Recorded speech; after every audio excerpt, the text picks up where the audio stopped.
Welcome class. तो जैसा कि मैंने आपसे प्रॉमिस किया था कि हम बहुत जल्द डीएसएसबी के सारे एग्जाम के प्रीवियस ईयर के क्वेश्चन लेके आएंगे जिससे आपको सिलेक्शन पाने में बहुत मदद मिले। तो मेरा पहला सीरीज है DSSB previous year question, PRT 2019 का पेपर है।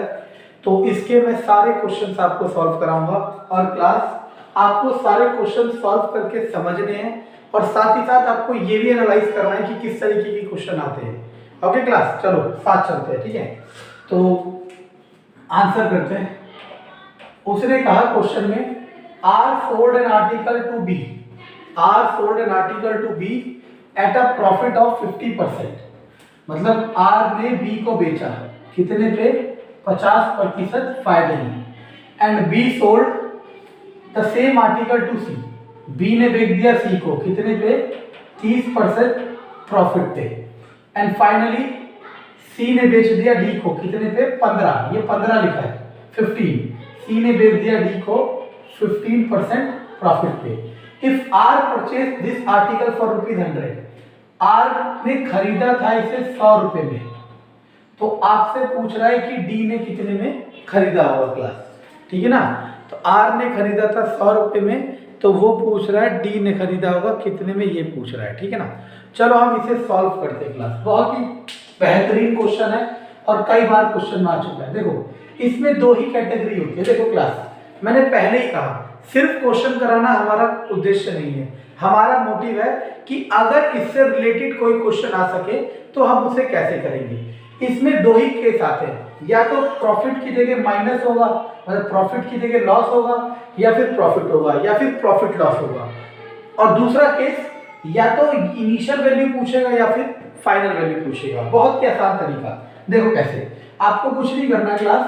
सबसे पहले ये 100 लिखना है गुणा 50% फायदा का मतलब 150 बटे 100, प्रतिशत के लिए 100 गुणा 30% फायदा मतलब 130 बटे 100। घाटा होता, अगर 30% का घाटा होता तो हम क्या करते क्लास? 100 में से 30 घटाते 70। बहुत ही आसान काम है, इतना मुश्किल थोड़ा है। गुणा 15% का फायदा, 100 में 15 जोड़ोगे 115 बटे 100। ये जो आएगा वो ये आएगा जो डी का प्राइस होगा, मतलब जितने में डी ने खरीदा होगा। अब इसे सॉल्व करते हैं। 2 जीरो से 2 जीरो गए, 2 जीरो से 2 जीरो गए, 5 तिया 5 से 20, 5 से 23, 5 से 4, है ना। तो 13 तिया 39 गुणा 23 बटे 4।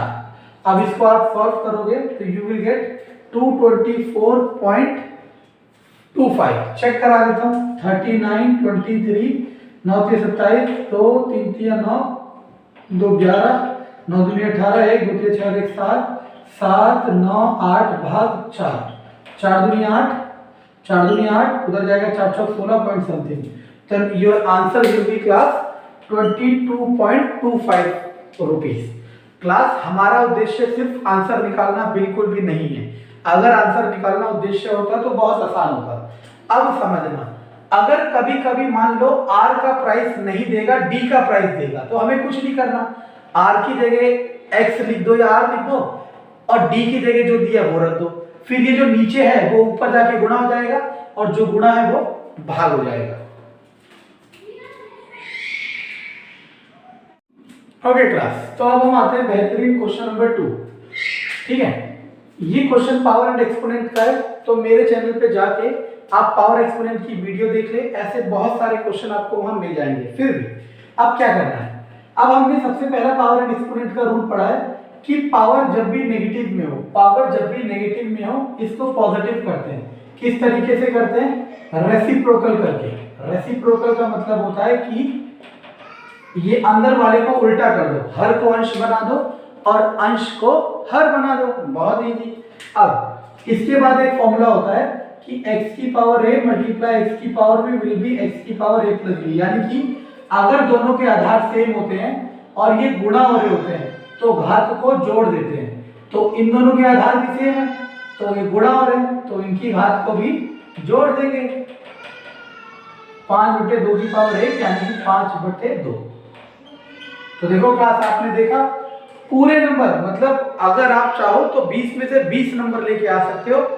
डीएसएसबी के एग्जाम में 20 के 20 क्वेश्चन सही हो सकते हैं अगर आपने थोड़ी सी भी मेहनत करी तो।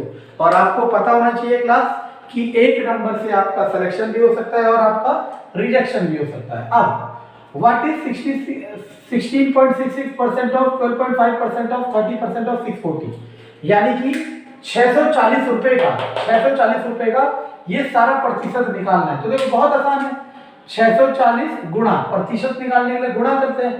अब इन सबको लिख दो, 16.66 बटे 100 गुणा 12.5 बटे 100 गुणा 30 बटे 100। आप चाहे किसी को आगे पीछे लिखो, कोई फर्क नहीं पड़ेगा क्लास। ओके क्लास, तो 640 का 16.66 ये इतना लिख दिया हमने। अब इसके बाद 1 0 1 0 2 0 कर दी, इधर बचा 664 16.66 12.5 3 बटे 100 100 2 डेसिमल हटा के 100 1 डेसिमल हटा के 10। अब देखते रहना। अब हमें काटना है, काटो। 25 पंजे 25 चौक 4 से 16 4 से 4 4 से 25 4 से 25 है ना, 5 से 5। अब आपके पास बचा 3 ये सब और 10 से चला जाएगा, 10 से नहीं 2 से 5 2 से 2 अटे 16 2 3 6 2 3 6 8 3 3 गुणा 3 बटे 25 पंजे 125 और 625। अब हमें इसे सॉल्व करना है।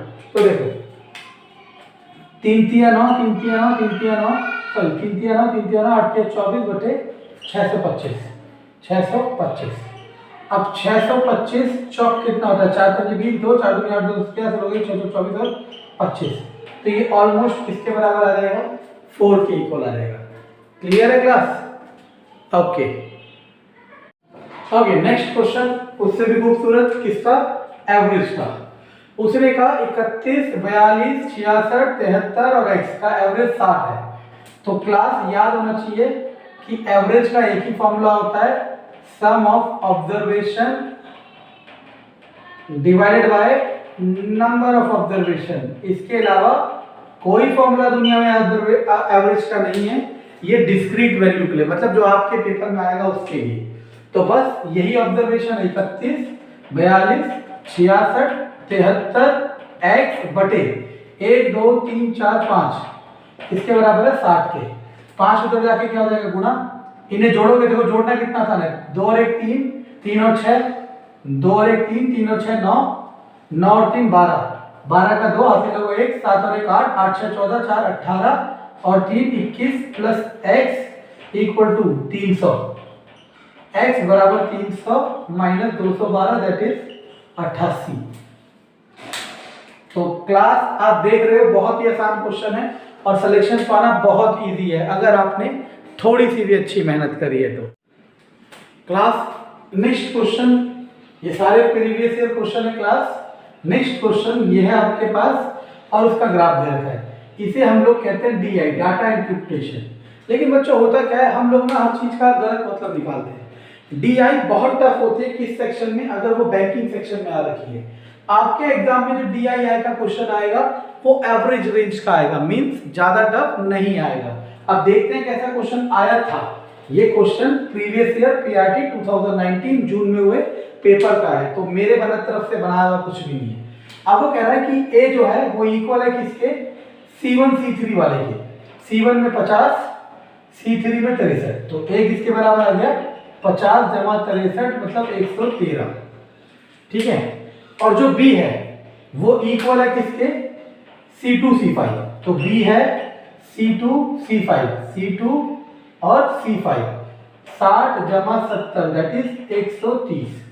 अब वो कह रहा है A अपॉन B निकालो, मतलब 113 बटे 130। तो मैंने क्या कहा था क्लास, मेरे वर्डिंग्स याद रखना, मैं जो भी बता रहा हूँ प्रीवियस ईयर एनालिसिस करके बता रहा हूँ कि आपका जो DI आएगा वो ज्यादा टफ नहीं रहेगा, या तो इजी रहेगा या फिर एवरेज रहेगा, टफ नहीं रहेगा। ओके क्लास, तो अगला क्वेश्चन जो है हमारा मेंसुरेशन एरिया एंड वॉल्यूम में से है। तो क्या कह रहा है, radius of solid cylinder is इतना, मतलब एक सिलेंडर है, उसका जो रेडियस है वो 23 सेंटीमीटर है। इसके बाद हाइट इज 26, जो हाइट है वो 26 सेंटीमीटर है। अब कह रहा है 3 हेमिस्फेयर ऑफ रेडियस इतना, मतलब इसमें से 3 हेमिस्फेयर। लिखते लिखते इंक ही खत्म हो गई क्लास, ठीक है ना। और हम ऐसी जगह रह रहे हैं जहां से इंक लेने जाओ तो जितने की इंक है उससे 10 गुना तो किराया लग जाए, ठीक है। चलो 3.5 सेंटीमीटर। अब देखते रहना मैं क्या कह रहा हूं। 3.5 सेंटीमीटर, अब सुनते रहना। और बेस से भी निकाला है क्योंकि उसने कहा फ्रॉम दी बोथ एंड्स, ठीक है ना। अब उसके बाद कह रहा है कितना एरिया बचा होगा, तो दिमाग लगाना। सबसे पहले तो सिलेंडर का कर्व सरफेस एरिया में तो कोई दिक्कत नहीं हुई होगी, तो क्या होगा पहले मैं डायरेक्ट लिख रहा हूं, ठीक है ना। Curve surface area of cylinder plus, अगर आप ऊपर से देखो सिलेंडर को तो पहले ऐसे था, लेकिन अब इसमें से 3 हेमिस्फीयर निकाल दिए होंगे और ऊपर से ये हेमिस्फीयर कैसे दिखेंगे, सर्कल जैसे। ऊपर से ये हेमिस्फीयर कैसे दिखेंगे, सर्कल जैसे। तो यानी कि इस एरिया ऑफ सर्कल में से आपको 3 सर्कल का एरिया माइनस करना है, पहली बात।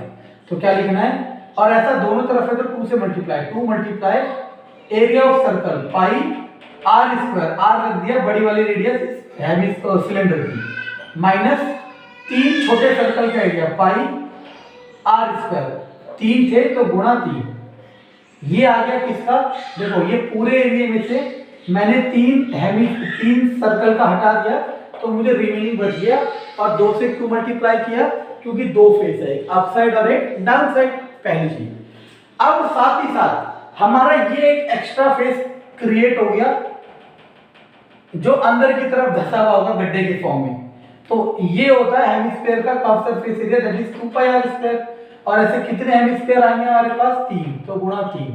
तो क्लास ये था इसका फॉर्मूला। अब हमें इसे सॉल्व करना है, तो आप रखोगे CSA of hemisphere, CSA of cylinder होता है 2 पाई आर, 2 पाई 22/7, r की जगह 23, h की जगह 26 प्लस इसके बाद 2, आप चाहो तो पाई कॉमन ले लो इन दोनों में से, पाई r बड़ी रेडियस कितनी है आपकी 23 का स्क्वायर 529 माइनस, अब बचेगा 3r स्क्वायर। r कितना था, छोटा रेडियस 3.5 का हमने सिखाया था 35 का स्क्वायर करना, 5 का 25, 3 के बाद 4 12, तो 12.5, तो 12.5 और आगे 3 गुणा 12.25।